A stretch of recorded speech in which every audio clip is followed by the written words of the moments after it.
The scream came from inside the walls. Nia Carter stopped walking. 5:47 a.m. The station was empty. Every camera feed clear. Every corridor dark and sealed the way it was supposed to be at this hour.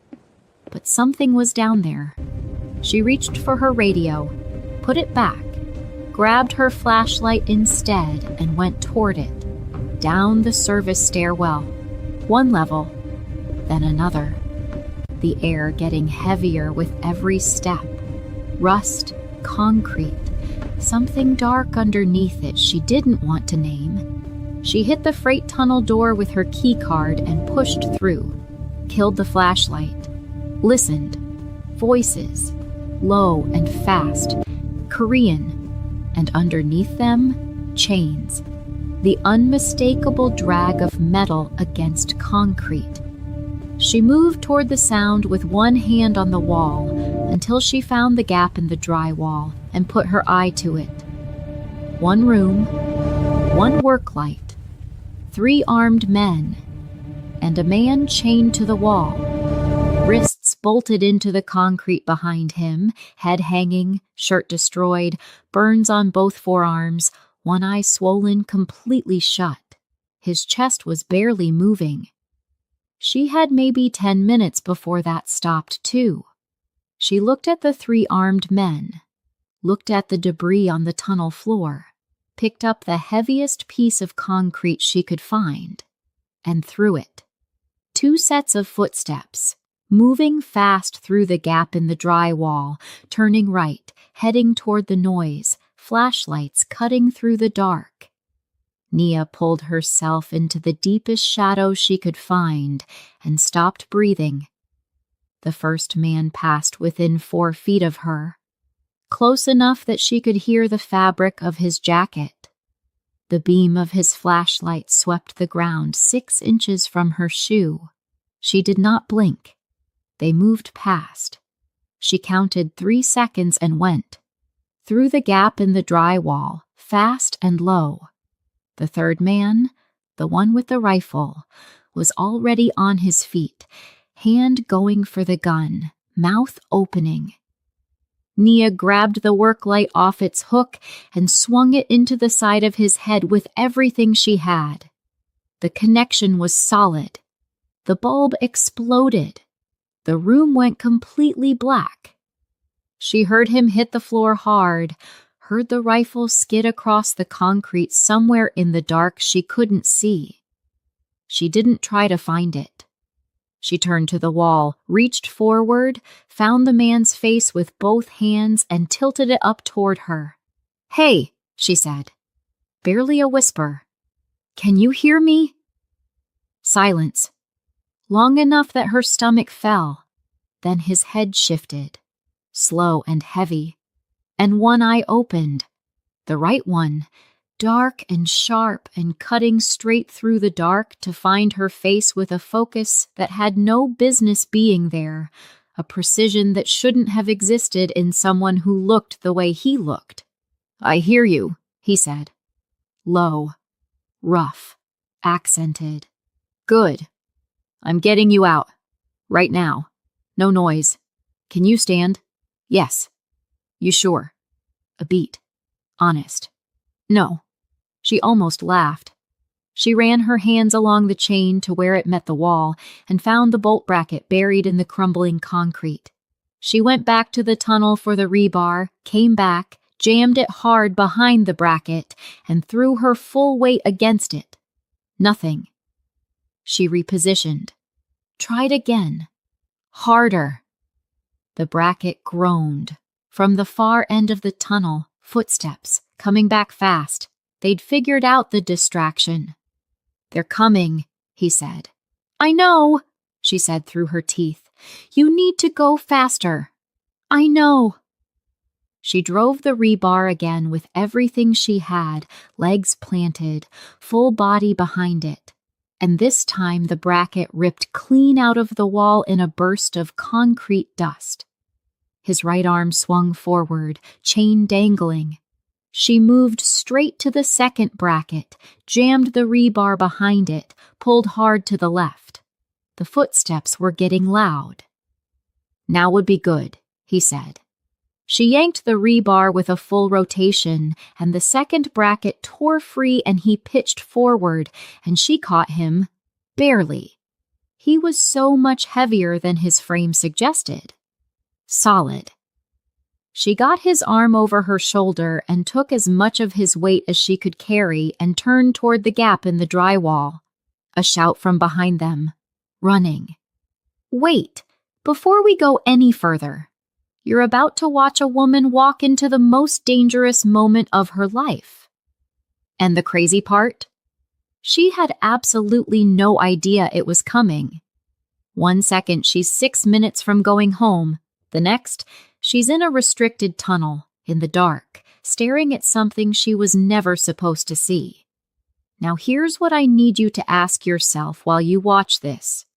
Would you have gone in? No weapon. No backup. Just a flashlight and a choice. Most people would have walked away. She didn't. And that decision, it changes everything. If you're new here, welcome. Stay till the end. I promise you this one is going to hit different.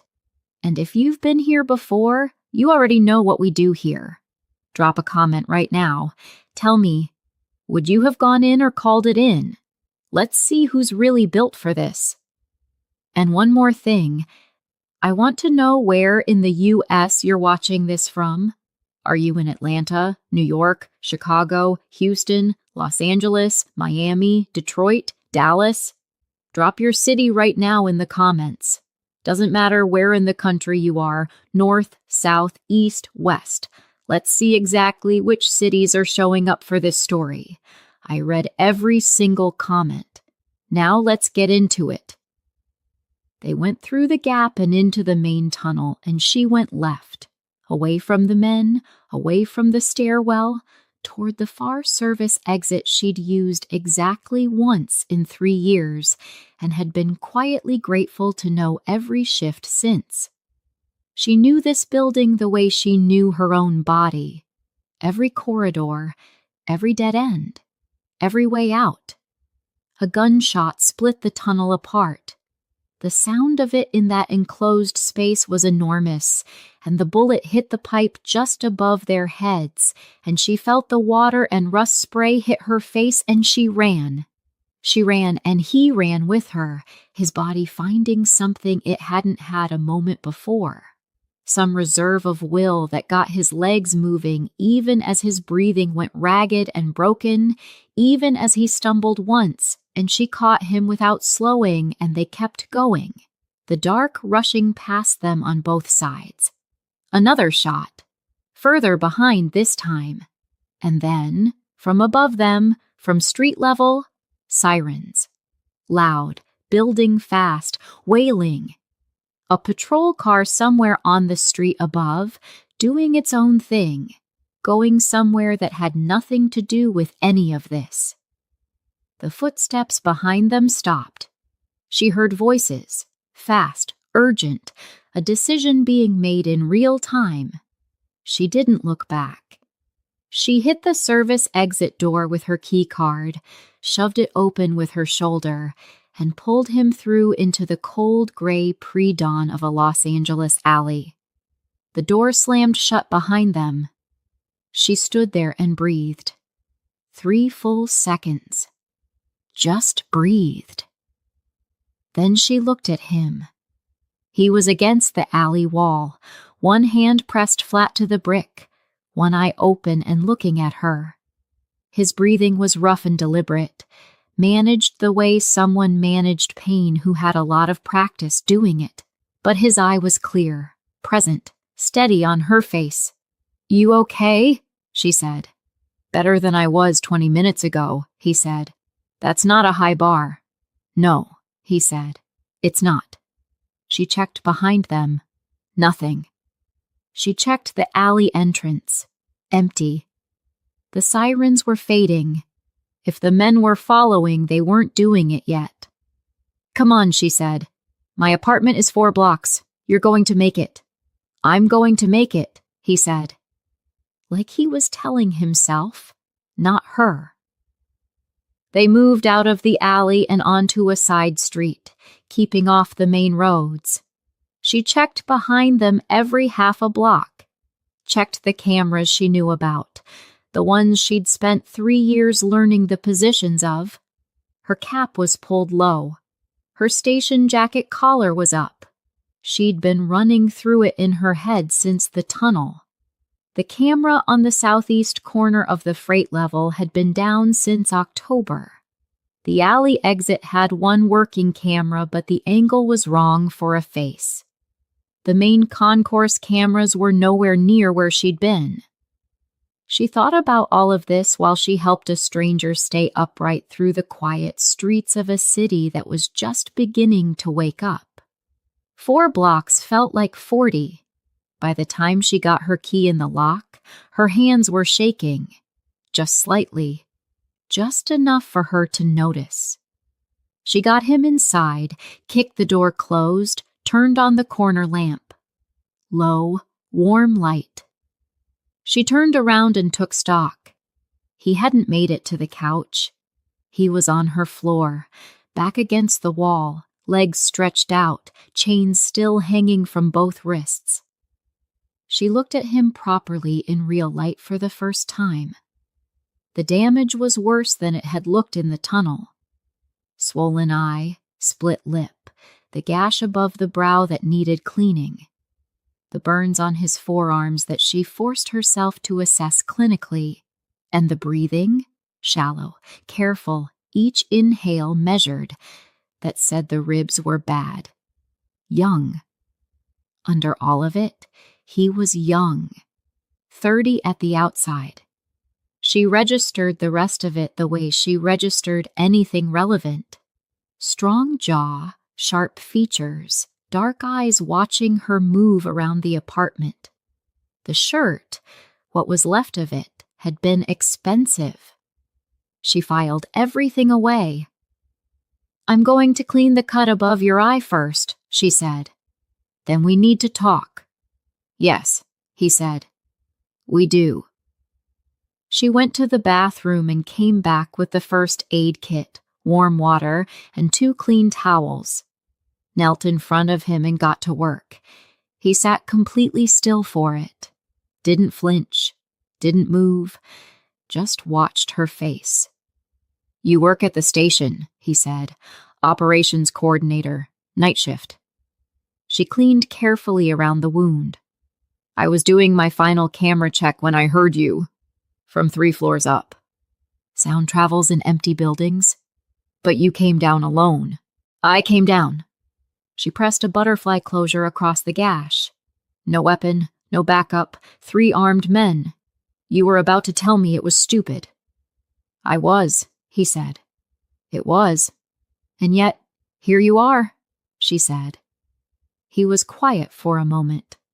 "Here I am," he said. She sat back on her heels and looked at him. "Who are you?" He held her gaze. Something moving behind his eyes, the working out of a calculation. "You already know the shape of it," he said. "You heard them in that tunnel. You saw what they did. You're not going to tell me you think this was some kind of accident. I want to hear you say it." He studied her. Then, "I run operations in this city. Korean organization. You understand what that means?" "I understand," she said. "Then you know you should have left me there." "Probably," she said. "But I didn't. And right now we have a problem because you still have cuffs on your wrists, and I can't get those off without bolt cutters, which I don't have." He looked at his wrists, then at her. "So what do you suggest?" "I suggest you sit here and don't move while I go get some." He stared at her. "You're going to leave." "To get bolt cutters," she said. "There's a 24-hour hardware place 2 blocks east. I'll be back in 15 minutes. You're going to leave a man you just pulled out of a Mafia kidnapping alone in your apartment and go shopping." "You have a better idea?" she said. He opened his mouth. Closed it. "Don't answer the door," she said. "Don't touch anything. If someone knocks, don't make a sound." "I know how to stay hidden," he said. "I've been doing it rather well for the last—" He paused. 2 days, I think. Maybe more." She grabbed her bag, checked the street through the window. Quiet, empty, gray morning light starting to thin the dark. She looked at him one more time. He looked back at her, cuffs on his wrists, burns on his arms, one eye swollen shut, and something in the expression of the other one that was still completely composed. "I'll be back in 15 minutes, she said. "I'll be here," he said. She left. The streets were empty at this hour. She walked fast, checking behind her twice, keeping her head down. The hardware store was a small place that stayed open all night for contractors and building supers. She grabbed the heaviest bolt cutters they had, paid cash, and was back out the door in 4 minutes. She was back at her apartment in 10. He was exactly where she'd left him. He looked up when she came in like he'd been listening for her footsteps on the stairs. 15 minutes, he said. 14, she said. Hold still. She worked the cutters around the chain links first. They were thick, serious hardware, built for exactly this kind of situation. The cutters were heavy and it took effort, but after 2 hard attempts, the first link snapped clean. The second went easier. The chains fell away from his wrists, and he brought both arms forward and set them in his lap, and just sat there for a moment, looking at his own hands, like he was confirming they were still his. She wrapped his forearms carefully, the burns first, covered with the non-stick dressing from the first aid kit, then the bandage over the top. He watched her do every step of it without speaking. Then she handed him her phone. He looked up at her. "You're trusting me with this. Don't make me regret it," she said. He dialed from memory. 1 ring, 2, and then a voice on the other end, rough and immediately alarmed. Min Jun spoke in Korean. Short. Clipped. Not desperate. Precise. Giving instructions the way someone gave instructions when they had been built for exactly this kind of situation, and 2 days in a tunnel hadn't changed that. He hung up, handed the phone back. "My second in command," he said. "Deong Lee. He's sending a car and a doctor." He leaned his head back against the wall. 20 minutes. Maybe less. "And your name?" she said. "You still haven't told me your name." He looked at her. A brief pause. The weighing of it. "Kim Min Jun." "Min Jun," she said. "Yes." "I'm Nia," she said. "In case that matters." "It matters," he said. And the way he said it was simple and direct, and she chose not to examine it too closely. She made coffee while they waited. She stood at the counter while the machine ran and pressed her palms flat on the laminate and looked at her hands. Steady now. They hadn't been steady on the walk to the hardware store. The adrenaline crash had been working through her in waves, and she'd been breathing through it the whole way there and back. She'd hit someone with a work light. She'd pried chain bolts out of a concrete wall. She'd run through a tunnel with someone shooting at her. She poured 2 cups, too much sugar in hers, and went back to the living room. Min Jun opened his eye when she came in. She handed him the cup. He took it with both hands and drank. Slow, long, his eye closing while he did it.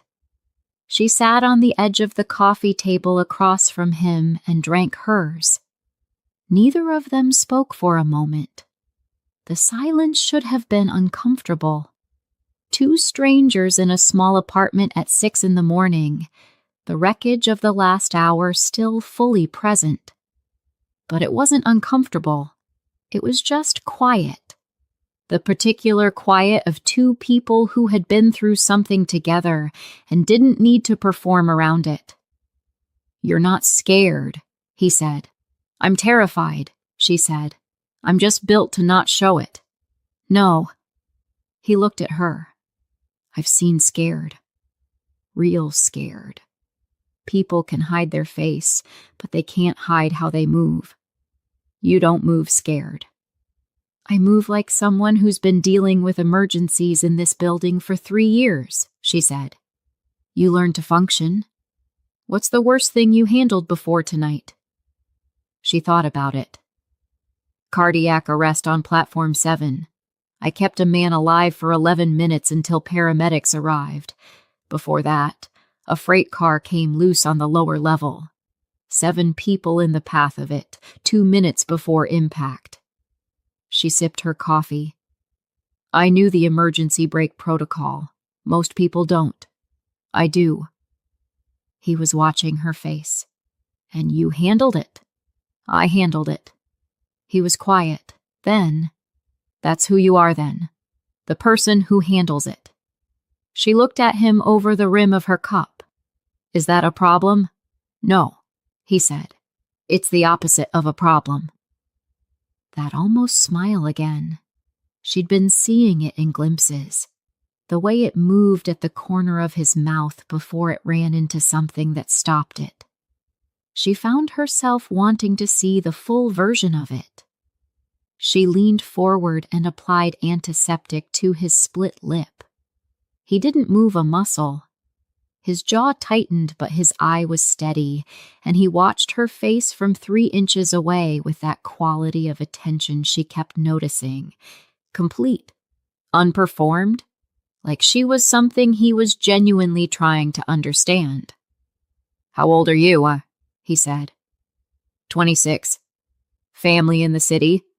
"My sister's in Compton. My mom's in Atlanta." She paused. "Why?" He looked at her steadily. "Because after tonight your life looks different," he said. "I need you to be clear about that. Not because I'm threatening you. I'm not. But you pulled me out of a place Choi's organization put me, and they're going to want to know how that happened. They're going to trace it back to the station, to everyone who was working that night. The tunnel cameras have been down 6 months," she said. 3 repair requests. Nothing happened." He went very still. "The alley exit," he started. "Has a camera, but the angle is wrong for a face. I was wearing my cap and jacket all night. I was thinking about it in the tunnel while I was pulling the brackets off." He looked at her, long and quiet. "You were running an escape analysis while you were actively escaping." "I had to be doing something while I was running," she said. He made a sound that might have been a laugh if his ribs had let it go further. "You're smart," he said. Genuinely. That's not a compliment. It's an observation. Practical intelligence under pressure. It's rare. "You're telling me this because you need something else from me," she said. "I'm telling you because it's true," he said. "And because I don't say things I don't mean." A knock at the door. 3 quick taps. A pause. 2 more. "Deong Lee," Minjun said. Nia went to the peephole. 2 men in the hallway. The older one was in his 40s. Stocky, square-faced, the kind of face that had processed a great deal and given very little back. The younger one was behind him, hands visible, positioned carefully. She read the deliberateness of it, the choice to be non-threatening at an unfamiliar door. She opened up. The older man took her in completely in 2 seconds. Then his eyes moved past her and found Min Jun on the floor, and she saw what his face did, the tightening around the eyes, the exhale through the nose, the control over something that wanted to not be controlled. He crossed the room and crouched in front of Min Jun and spoke quietly in Korean. Minjun answered. The older man's hand went briefly to Minjun's shoulder, less than 2 seconds, and came back. He stood and looked at Nia. "Deong Lee," he said. Clipped. Precise. "Nia Carter. You brought him out." "I brought him out?" He looked at her for a long moment. Then he gave her a single slow nod, the kind that carried weight. "Doctor is 10 minutes behind us," he said. "We move to our location now. You come with us." "I'm not going anywhere with people I don't know," she said. "You don't have a choice," he said. Not unkindly, just fact. If Choi's people ran any part of the trail from the tunnel to this building, this address is burned. You cannot be here. She looked at Minjun. "He's right," Minjun said. "I don't—" She stopped herself, looked at Minjun properly, at what 2 days in a chain had done to him and what was still fully intact despite all of it. "You couldn't have told me your name an hour ago, and now I'm supposed to go somewhere with you." "I'm telling you now," he said. "And I'm asking you, not telling you. I know the difference." He held her gaze. "When you went into that tunnel tonight, you already made the choice. Everything after that is just where the choice leads. I can't change that, and neither can you, but I can make sure you're safe. That part I can control." The apartment was very still. She thought about her bed, the soft sheets, the fan on low, the 6 minutes she'd been from it. She grabbed her bag, phone, wallet, keys. She looked at the 2 men standing in her apartment and the man on her floor. "Let's go," she said. The car was black and moved through the waking city without any hurry. Nia sat in the back next to Minjun. Deong Lee was up front on the phone in rapid Korean the entire ride. Outside, Los Angeles was doing what it did in the early morning, losing the night slowly, the sky going from dark gray to pale, the city shedding one version of itself and picking up another. Storefronts shuttered, traffic lights running their cycles for empty intersections. Minjun had his eyes closed. She could see the effort of it, the controlled breathing, the way his jaw held itself every time the car moved over uneven road. "The ribs," she said quietly. "How bad?" 2, maybe 3, he said. "I'll know more when the doctor looks." "And the burns?" "Painful. Not serious." "How long were you in that tunnel?" He opened his eye. 2 days. Maybe a little more. He looked at the ceiling of the car. "I lost track somewhere around hour 20. She thought about that. Didn't let herself think about it too long. "Were you scared?" she said. "The first several hours," he said. "After that, I was too focused on staying present to feel much else." He paused. "I kept telling myself someone was coming. My people would find me. I just had to hold on long enough." "And then someone came," she said. "And then someone came." He looked at her. "Just not who I expected." "Because I'm a stranger," she said. He shook his head. "Because you were real," he said. "After a while in there, I wasn't sure what was real and what wasn't. And then your hands were on my face, and you were telling me to stay quiet, and I thought, she's real. This is real. Hold on."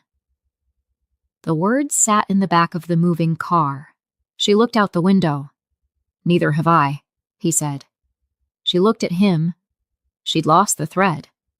"Walking away," he said. "You said you'd never been good at it. I haven't either." She looked at him for a moment, then back out the window. The safe house was on Wilshire, a glass tower she'd driven past plenty of times without cause to enter. Concierge, underground parking, the quiet authority of serious money. The car went directly to the lower level. 2 more men fell into step with DeYoung Lee without a word. The elevator opened onto the 14th floor. Nia stepped into the apartment and stopped. She'd expected a safe house. Something functional and grim. A mattress, some gear, the minimum required for a situation like this. The apartment was a showroom.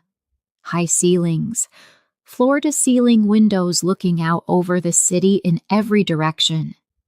A kitchen with marble countertops and pendant lighting. A sectional sofa the size of a small stage. The carpet soft under her feet in a way she noticed before she meant to. Every surface clean and considered and expensive. The whole place built from money the way other places were built from wood. She stood in the doorway and looked at all of it, and then looked at the man who'd been chained to a concrete wall 2 hours ago. Who are you? She thought.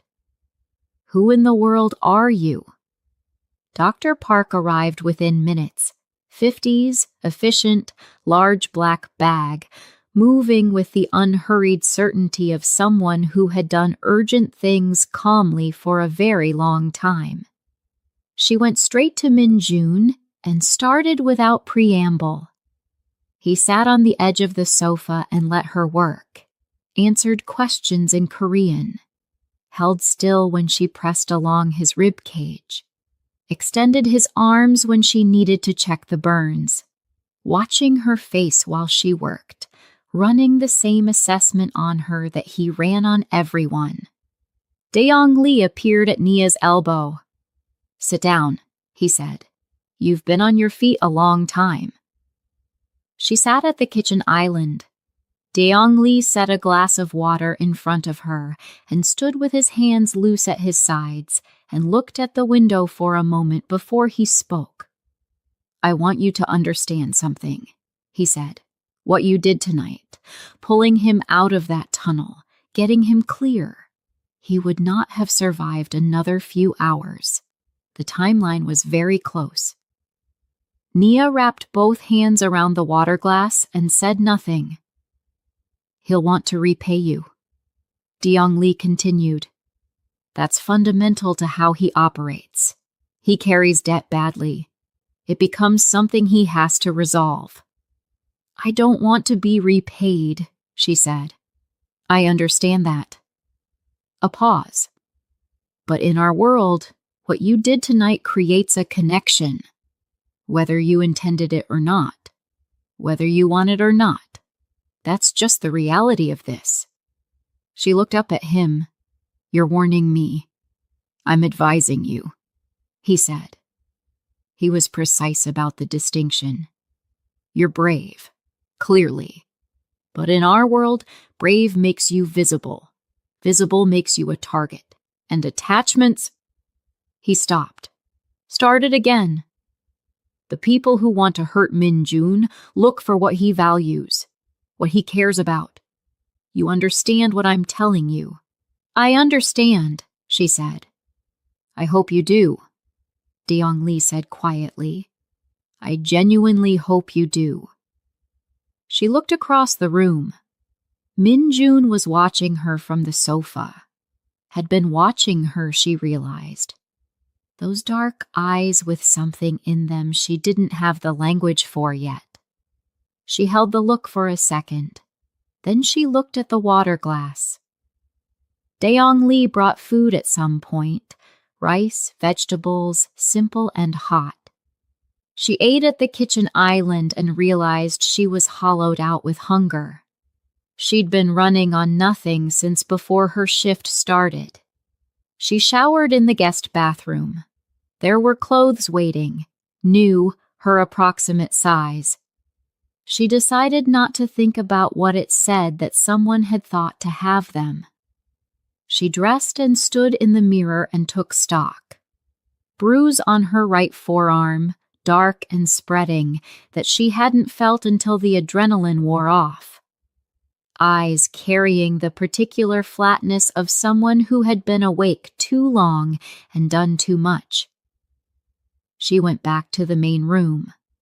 Min-jun was at the kitchen island with a tablet. Actually working, reviewing things, sending things, IV line in his arm like a minor inconvenience. He didn't look up when she sat across from him. "Almost done," he said. "Take your time." He finished and set the tablet down and looked at her with that full, direct attention he gave everything. "I need to say something," he said. "Okay. What you did tonight. Most people call 911 and walk back to their office. The rational thing, the safe thing. You didn't do that." He held her gaze. "I understand what tonight has cost you. Your safety, your sense of what your life is. Those aren't small things, and I won't pretend they are." She looked at him. "Just say thank you." A pause. Something shifted in his face. Something slightly caught off guard, like the simplicity of it came from an angle he hadn't covered. "Thank you, Nia," he said. Quiet. Real. "You're welcome, Min-jun," she said. Something in his expression went soft and undone for just a second. Dr. Park came back into the room before it could go anywhere. She addressed Min-jun in Korean and then looked at Nia as if including her. "Surgery," she said. "This afternoon.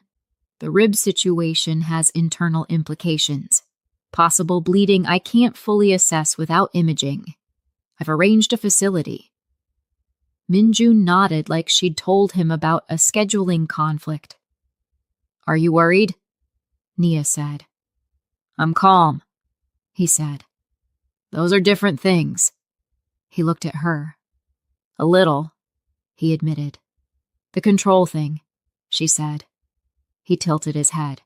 "Going under," she said. "Not being in control of what's happening to you. That's the part." He looked at her for a long moment, something between amused and disarmed. "You keep doing that." "Doing what?" "Saying the thing," he said, "before I've worked out whether to say it." "You hate it," she said. "A little," he said. And then that smile, full, real, refusing to be stopped by the split lip, winning.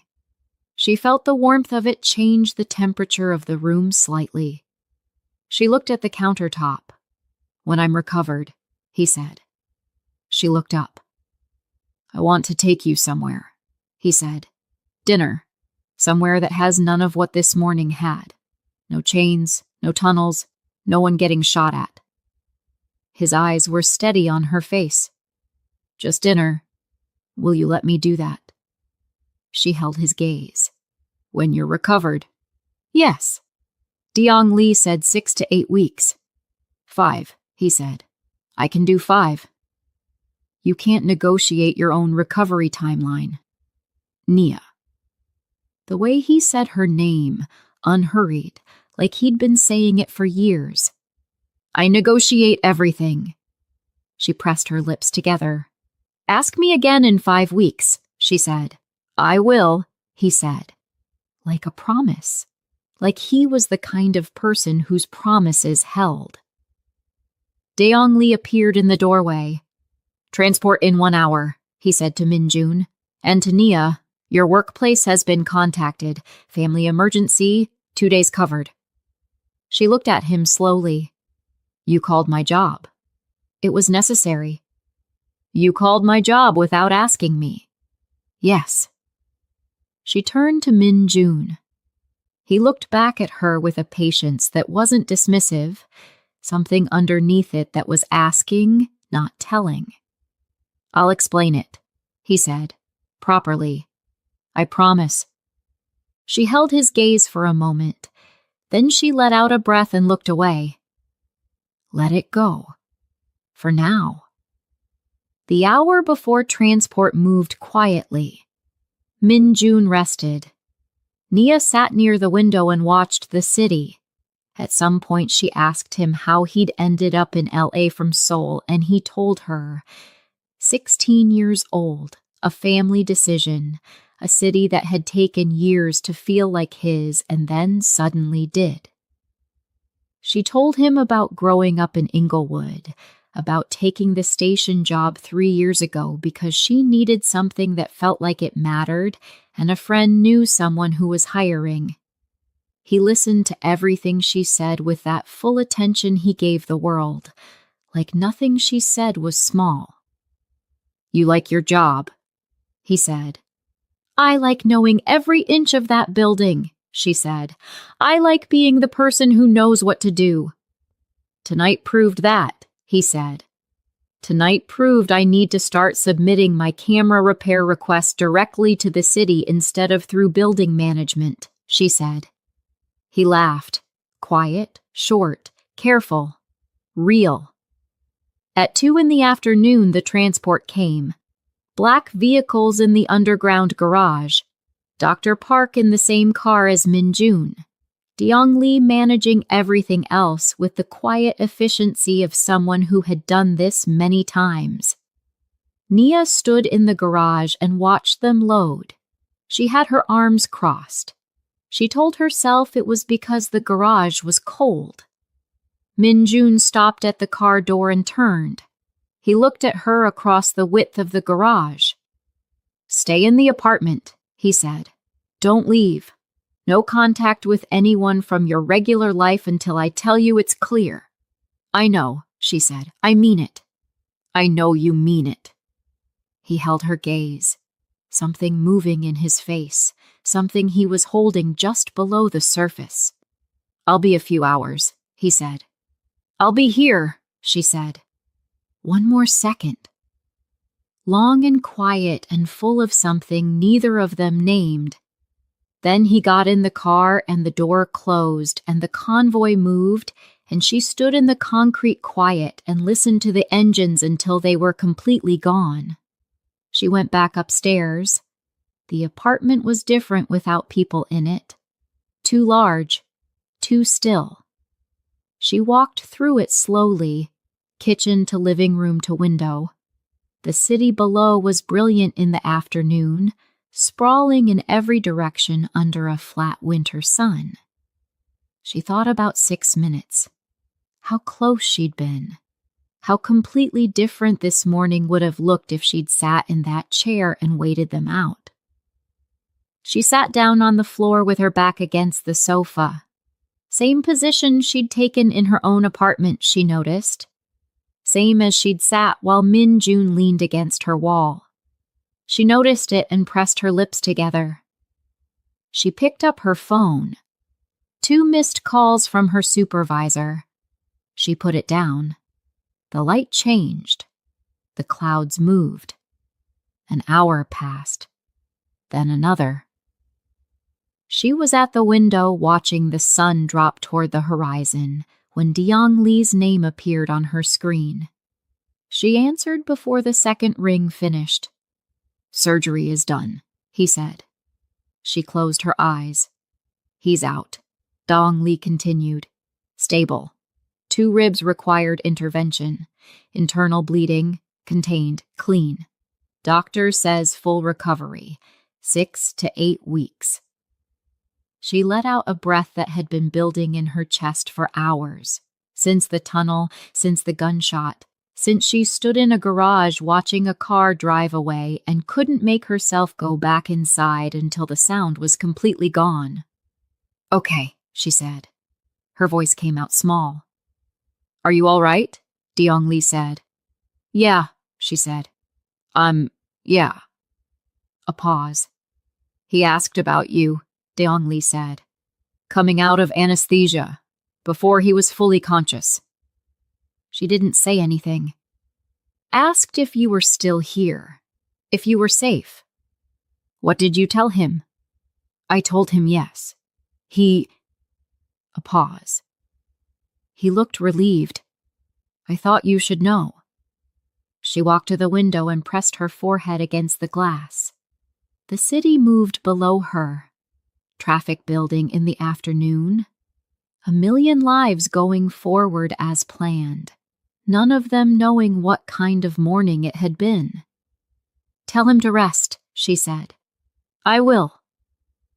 She hung up and stood at the glass for a long time. The sun went all the way down. The room filled slowly with the amber Los Angeles late afternoon light, the kind that made everything look either more significant than it was or exactly as significant as it was, and she'd never been able to decide which. Then that faded too, and the room went blue and then dark, and she turned on a single lamp and sat with the city glowing through the window. She thought about who she'd been at 5:47 that morning. A woman with cold coffee and 6 minutes left on her shift. Good at her job. Steady in an emergency. Going home to a studio apartment in Inglewood and a bed with soft sheets and a fan on low. A life that was hers and small and manageable and known.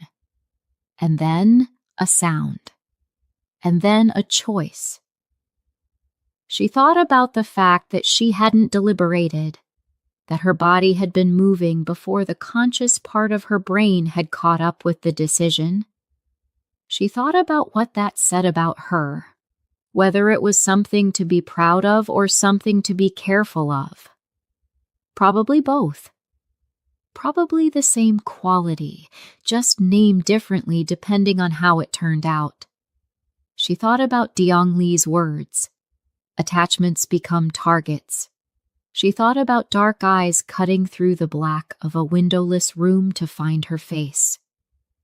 "I hear you." She thought about a smile that refused to be stopped. She thought about just dinner, unhurried, like a promise.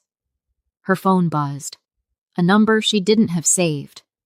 She answered. "You should be sleeping." His voice, low, rough, different with the anesthesia still in it, but present, clear, completely and immediately him. "You just had surgery," she said. "I know, I was present for it." A careful breath. Managed. "Are you all right?" "I'm asking you that." "I asked first." She looked at the window. "I'm fine. Tired. Fine." "Good." Another careful breath. "Deong Lee said you waited the whole time." "I was just here," she said. "There wasn't anywhere to go." "You waited," he said. Not letting her reduce it to logistics. Not letting her make it small. She didn't say anything. "That dinner," he said. She felt something move through her chest. "I've been thinking about it," he said. "Somewhere good. Real. I know a place on the water. You can see the whole bay on a clear night. Nothing in it that looks like this morning. Somewhere that doesn't have chains or work lights," she said. "Exactly that." A pause. 5 weeks. "You said that already." "I'm saying it again," he said. 5 weeks. Give me 5 weeks. She looked at the city through the window. The lights of it, the spread of it, enormous and lit up and fully itself. "You know," she said, "most people spend 5 weeks recovering from 2 broken ribs." "Most people," he said, "weren't pulled out of a tunnel by a woman I'd like to have dinner with." She pressed her lips together hard. The smile won anyway. She turned away from the window so it didn't matter. 5 weeks, she said. 5 weeks, he said. And she could hear what it did to his voice. "Rest now," she said. "I mean it. I will." A pause. "Nia." "Yeah. What you did this morning." He stopped. She could hear him choosing words carefully. "I don't say thank you easily. It doesn't come naturally to me. But what you did wasn't just brave. It was..." He stopped again. "You were everything in that moment, when I didn't know what was real anymore. You were the thing that was real." The room was very quiet. "I know," she said softly. "Get some sleep," he said. "You too." The line went silent. She sat there with the phone in her lap and listened to the apartment around her, the hum of the city, the distant sound of Wilshire, the faint movement of air through a vent somewhere above her. The particular quality of a night that had started in a tunnel and was ending in something she didn't have a clean name for yet.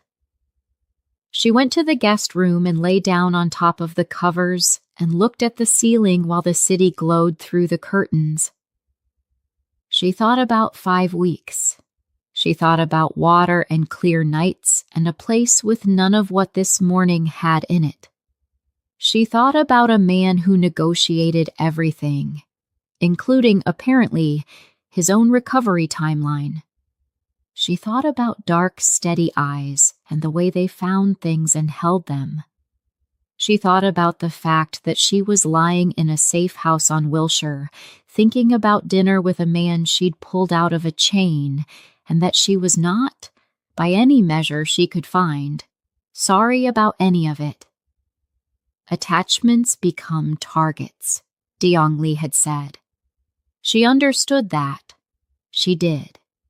She understood the danger of it and the weight of it and the real and serious risk of becoming visible to people who used visible things as leverage.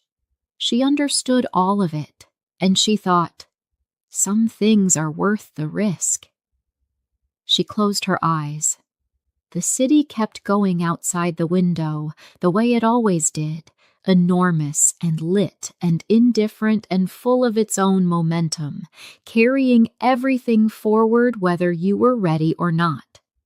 It didn't care that Nia Carter had been 6 minutes from going home this morning. It didn't care that she'd gone somewhere else entirely. It just moved. But Nia was already asleep. So let me ask you something. Nia had 6 minutes. 6 minutes and she would have been home, in her bed, completely untouched by any of this. But she heard something, and she went toward it instead of away from it. And now, her whole life looks different. Here's what I want to know from you, and I'm serious. Drop this in the comments because I genuinely want to read every single response. At what point in this story did you feel it? That moment where you knew these two were never going to be able to just walk away from each other? Was it the tunnel, the coffee, the bolt cutters, the phone call at the end? Tell me. And if this story did something to you, if you felt your heart doing things it had no business doing for 2 fictional strangers, then you need to share this. Right now. Send it to that one person who needs a good story today. You know exactly who that person is. Don't forget to subscribe because this story is not over. Not even close. What happens in 5 weeks? What does Choi's organization do when they figure out who pulled Min Jun out? And what happens when Nia realizes that dinner might be the least dangerous part of all of this? You do not want to miss what's coming next. I'll see you in the next one.